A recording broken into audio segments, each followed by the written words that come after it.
Hey everyone, welcome to the Everyday Human Podcast. My name is Easton Taverna. Each day I'll share a reflection written by me and inspired by literature, poetry, music, movies, video games, and more. And after that, I'll share a prompt for you to write your own reflection. Together, we'll explore what it means to be human. Every month, we'll walk a new path, taking a look at life, death, the universe, and everything in between. Thanks for coming along. I'm glad you're here. For more, visit eastontaverna.com or join me on Instagram at _everydayhuman. Hello everyone, how's it going? Happy January 10th. I have a cup of tea, the house is quiet, and it's dark outside, and I'm ready to share a reflection. And the title of today's reflection is Find Your Second Voice. And it was inspired by Jazmina Barrera's On Lighthouses. I have an obsession with lighthouses, and I like to think it's a healthy obsession. I'm captivated by them, their majesty and mystery, their symbolism in life and in fiction, a beacon of light and hope for those lost in a storm, a grounded presence in a sometimes dark and chaotic world. I have a statue of a lighthouse on my desk and one on my bookshelf, and I have one of those little tiny, sheet metal models that I'm currently making with my daughter. They're kind of tricky, but it's fun. And there's an old ruined lighthouse in my post-apocalyptic novel, Dead World, the setting of a pivotal scene for the main character, Soraya, and in Lux from the Kingdom of Darkness as well. That's my new fantasy novel coming out this year. In that one, it's a sort of a fantasy tower, one that bridges two planes of existence. And it's a mysterious and magical place that the main character just can't seem to separate herself from. It's called the Tower of Light in that one, and it's almost a character in itself. And when I lived in New York, ever since I was a kid, I'd go out to Montauk at least once a year to visit the Montauk Point Lighthouse. And that's a stunning and beautiful piece of architecture. If you've ever been there, good. If you haven't, and you're in that area, definitely check it out. It's a wonderful piece of history as well, and it was actually commissioned by George Washington in 1792. I have a lot of really good memories of that place. It's been a while since I've been there, but luckily now I'm in North Carolina, and there are 7 lighthouses down here to check out and take advantage of. A few years ago, we took our daughter to Oak Island, and that was a pretty special day because that was the first lighthouse she got to visit. We'll have to go back. She was kind of young. We'll go back unless she's a little older. But anyway, so I'm not alone in my obsession with lighthouses. I know that much. When I was looking for a new book on them, I came upon Jazmina Barrera's On Lighthouses, and it, of course, got my attention with a title like that.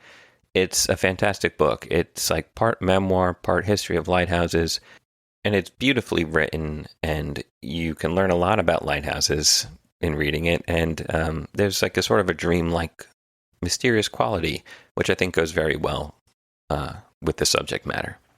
And Jazmina Barrera is a Mexican writer whose work I wasn't familiar with before coming across On Lighthouses. She's still putting out work, which I'm excited to check out in the future.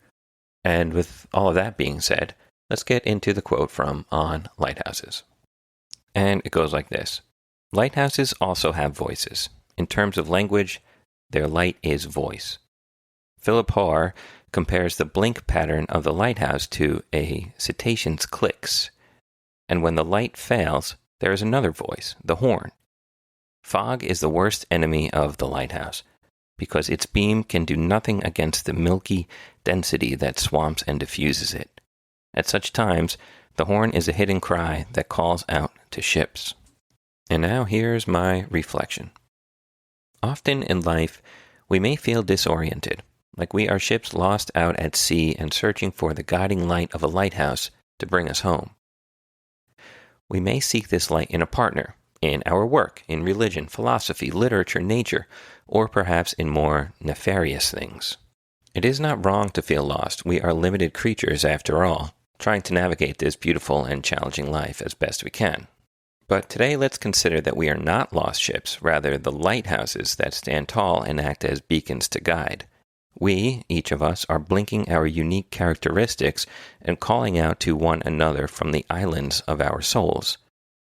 And though sometimes you may not feel it or recognize it, You are the guiding light for another.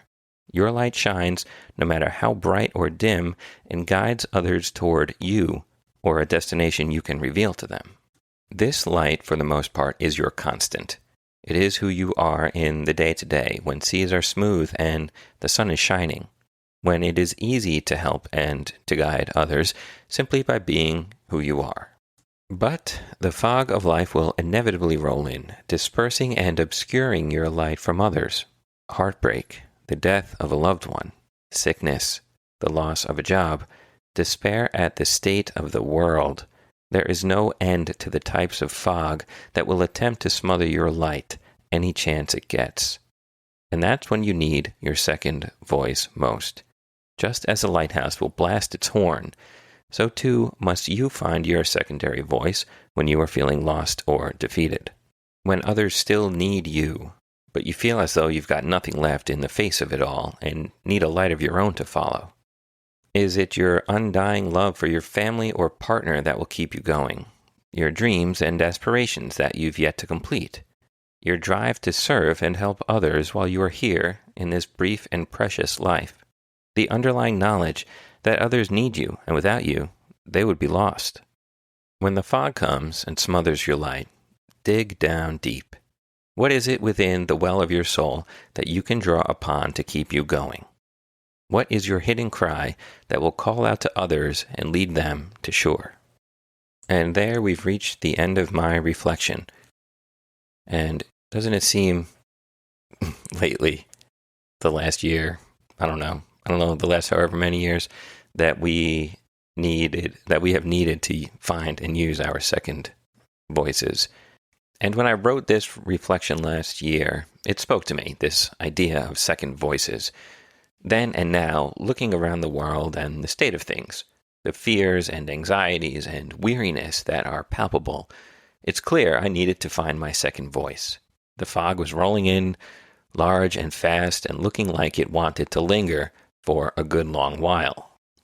So for me, my second voice, what it is that keeps me going and getting up and getting writing done and being the best human I can be when my typical light is not shining through the fog, would be my kid. Looking at her and how small and delicate yet strong and brave at the same time, she's my reason, my second voice to push through the fog when things get hard, because she needs me to. And the younger generation needs us to keep things together, or hopefully make things better, until they can take the wheel and do it on their own. And I hope we can leave things better for them. But, sometimes we need our first voice and our second voice and the voices of many others to get the job done. But yeah, that's it for today. Whatever yours is, I hope you hold on to it, or I hope you find your second voice when you need it most. And now it's time for your reflection question. And you can take out your journal, or you can write it on the napkin that I keep saying you might be writing on, or just look out the window and think about it. So ask yourself, when the fog inevitably rolls in, what will be my second voice? All right, that's it for now. I hope you have a good one and take care.